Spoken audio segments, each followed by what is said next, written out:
When it comes to pumping, you've probably been told to do more sessions, more power pumping, more supplements because you need more milk. But what if I told you that the secret to more milk was actually doing less? In this video, you'll learn 10 things you can stop doing right now to help your supply go up, your stress go down, and get hours back in your life. We've worked with hundreds of pumping moms, from NICU mothers to busy surgeons, and I see the same patterns over and over.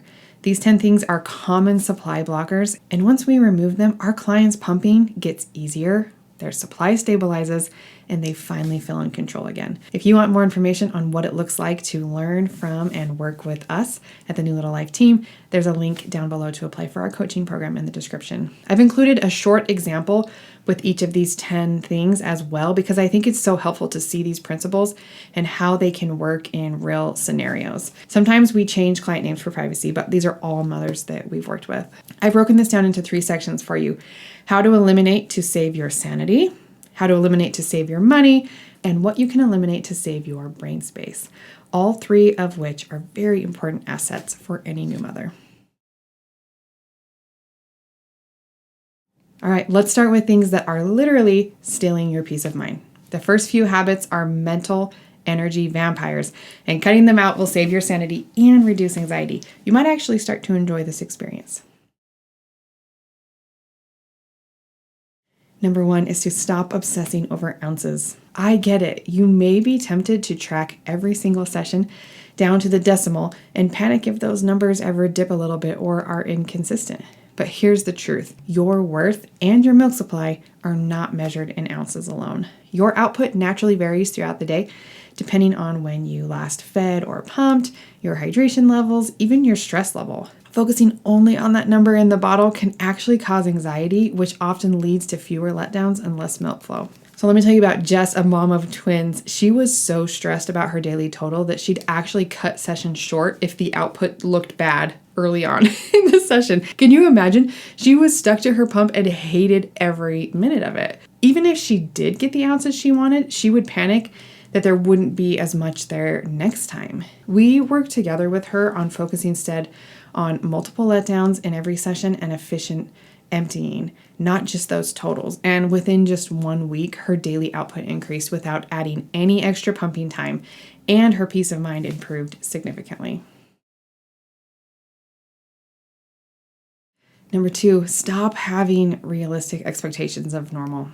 All right, seeing those freezer stash photos online can make you feel like your 1 to 3 ounces per side isn't enough, but often that's perfectly healthy. Oversupply is not the goal. Feeding your baby and maintaining your supply is. Another client of ours, Megan, thought she had low supply because she wasn't filling her bottles each session. Once we looked at her baby's growth, diaper output, and overall feeding pattern, she realized that her supply was actually exactly where it needed to be. The mental relief alone made her letdowns faster and her sessions shorter. There wasn't actually any reason to stress, and she was able to relax and have the milk she needed with the peace of mind.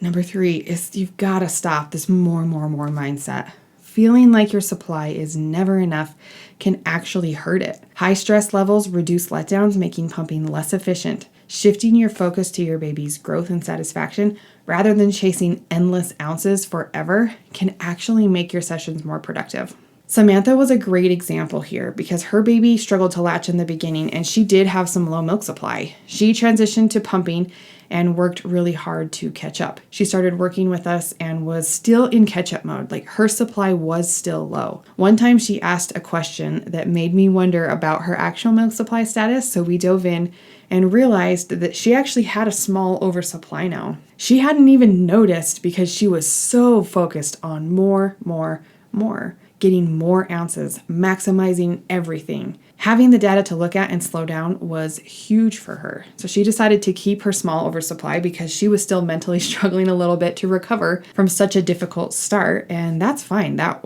worked for her. But she was able to relax and settle into a consistent flow, knowing that she had what she needed, even a little bit more. And she stopped chasing that more, found joy in what she was doing. I can't tell you how common this mindset is, especially for moms who struggle really heavily in the beginning, and how many moms are unaware that it's happening to them. It's kind of the mindset that we've been conditioned to be in this new pumping space, especially in social media and things. You can always feel never enough, and it can actually hurt your supply and rob you of the joy and peace that is possible in this experience. Okay, so far we've saved your sanity a little bit, so now let's save you some serious money, because there's a few habits that are basically lighting cash on fire. Number 4 is to stop the supplement hamster wheel. Lactation cookies, teas, pills. You've probably seen a lot of these online. Maybe you've even tried a bunch. While some supplements can be helpful in specific situations, they absolutely cannot replace the basics, and they are not a quick fix for your milk supply. The right schedule, correct flange size, high quality pump, effective techniques, these are the basics of where we start. Over-relying on supplements without fixing these fundamentals is just wasting your money and your precious time. One of our clients, Azul, had an entire kitchen shelf full of milk boosters. One time we actually walked through with her everything she was taking. She was on 8 different supplements, and that's not even counting the foods and things that she was adding into her diet. We realized that a lot of them were overlapping and not doing any good. She was taking so much that her body wasn't even using it well. She was still seeing dips even on that, and spending hundreds of dollars each month on these expensive supplements and things. Once we focused on her pumping frequency, optimized her flange fit, and added hand expression at the end, which was something that seemed to work really well for her, her milk supply stabilized. We actually worked on also at the same time weaning from supplements, and she remained on only 1 supplement by the end of that. 1. And that one was really just a general health supplement, not even really to boost or impact milk supply. So save yourself the money there, fix actual underlying problems. Number 5, you've got to stop this multiple pump madness. Rarely the solution to low pumping output is to go buy a new pump. It can feel like the easiest solution sometimes. Throwing money at the problem can feel like you're doing something, and you also get that small hit of dopamine when you buy something new. But often it's not even the pump that's the problem. More often it's the way we're pumping. Plus, switching pumps constantly can be inefficient and confusing for your body and your milk supply. Learning to use one main pump effectively and adding tools like hand expression is often the fastest way to get more milk in less time. Laura, one of our clients, was rotating between a wearable pump, a portable pump, and a hospital crump every single day, kind of just randomly on whatever she felt like doing in the moment. The result was inconsistent output and total frustration. She came and started working with us, and we focused on mastering her main pump to get the right settings and technique.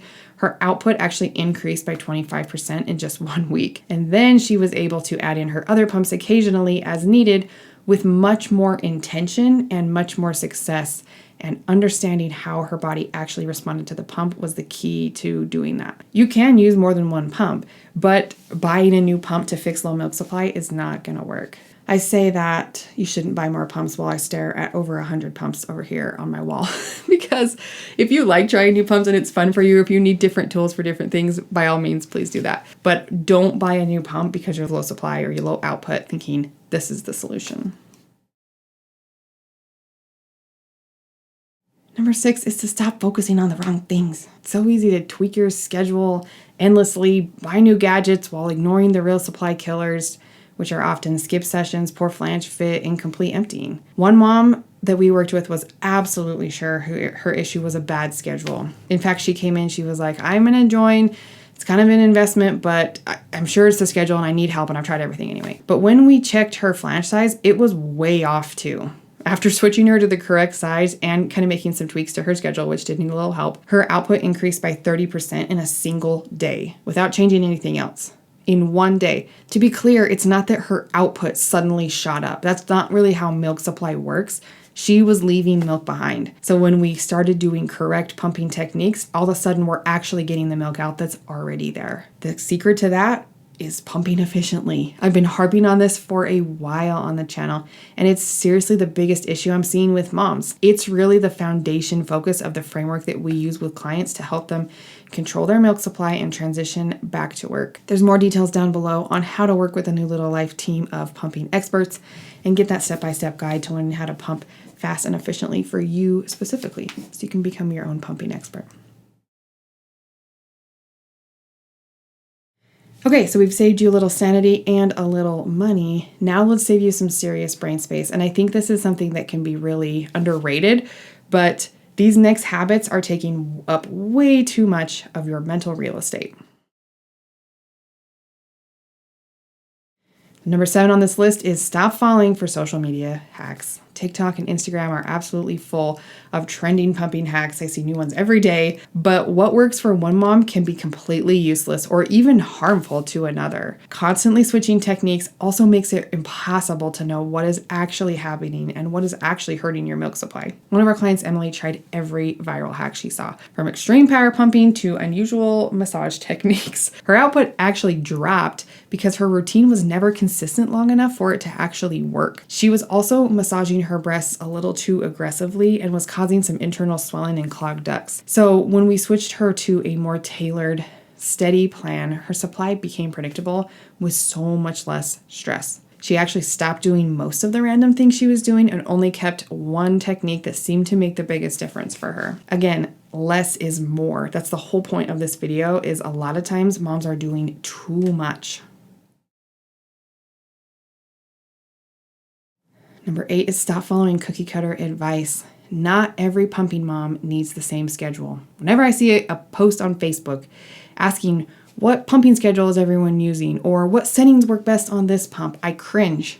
Really, because I'm like, I've said this so many times. Your magic number, all right, the number of sessions you need per day to maintain your supply depends on your unique milk storage capacity, how much your breast can hold, how efficiently you empty with a pump or a baby, your current milk supply status, and your lifestyle. The settings that work best for you are not likely the settings that work best for somebody else. So following someone else's plan can actually lead to overpumping, which causes oversupply and clogged ducts, or underpumping, which causes supply dips. Again, you have to find what works for you. One mom in my program discovered her magic number was 5 sessions a day. Her milk supply was really stable at that number. Another needed 8. She could not go below 8 without having some negative consequences there. Before that, they had both been following the same ideal schedule, kind of every 3 hours, what Pinterest says for you to do, they found online, and they were both struggling. Once they found their personalized number and how they needed to spread them out during the day, they both saw a steadier supply and more free time, even pumping different schedules and different amounts each day. I love it when we get to help clients pump less. It's my favorite thing in the whole world.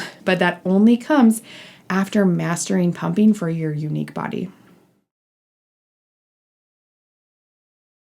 Number 9, stop throwing spaghetti at the wall. Try new strategies every few days without measuring the results. This makes it impossible to know what's actually helping. It's also really mentally exhausting and leads to frustration and burnout. You need to test one change at a time and at least for a few days or a week to see its true effect. And even then, make sure you know the why of why you're doing it, not just more random ideas for no real reason. One of our NICU moms was jumping between power pumping, supplements, and extra sessions with absolutely no plan. We stripped it back to one intentional change at a time, picking the one that we thought would be the most effective for her and tracked it carefully. Within 2 weeks, her supply stabilized for the first time since delivery, and she was feeling a lot more peaceful and relaxed about her situation. That's what happens when you stop, trying all of the things with the spaghetti approach for who knows why.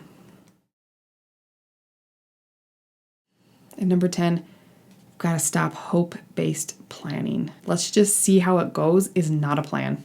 I walked into my personal back to work experience with hope-based planning and it did not go well. In fact, it brought me here to you, to creating New Little Life and building a team of pumping experts that are helping working moms. That's how frustrating it was for me. It became my mission and career to figure this out and then help other moms avoid pumping struggles. I had the perfect schedule, my own office. I had a solid milk supply to start my back to work experience, but the pump could not empty my breasts fully. Again, my story's in another video. I'll put it down below. And it really was because of how I was using the breast pump. It's hard as a first-time mom. I remember being there saying, maybe it'll be easy for me. Maybe it'll be fine. And it wasn't. And if there had been help out there, I wish I would have been, I wish there was help, but I hope I would have been able to take the leap to get it and not just think I'll be fine. Because It was not good. We use a really data-oriented approach with our clients. One, to understand the science behind pumping and how it applies to your unique body. And then two,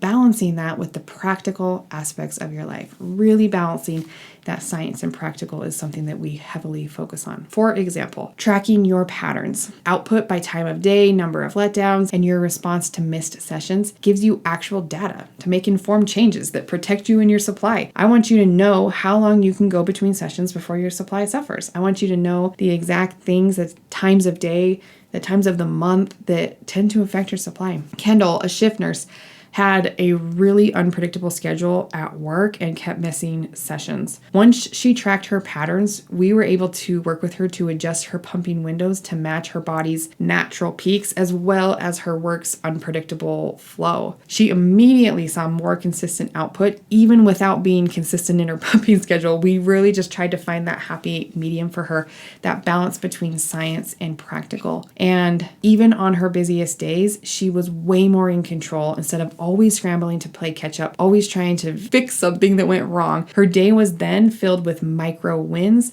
instead of always behind, always another missed session mindset. There you have it. Hopefully we've just saved some of your sanity, your money, and your brain space, all while helping you get more milk, more peace, and more enjoyment out of your pumping journey. That is really our end goal here at New Little Life, because sometimes the most powerful thing you can do is actually doing less. If you're ready to stop guessing and start pumping with confidence, our Pumping for Working Moms program will help you become your own pumping expert and protect your supply without burning out. I'll put a link in the description if you want to apply to come and work with our team and learn more. Make sure you check out the videos down there too, and the ones that I'll be putting on this end screen, especially the one on finding your schedule and magic number, because it's the perfect next step after watching this. Thanks for watching. You've got this. Good luck and happy pumping.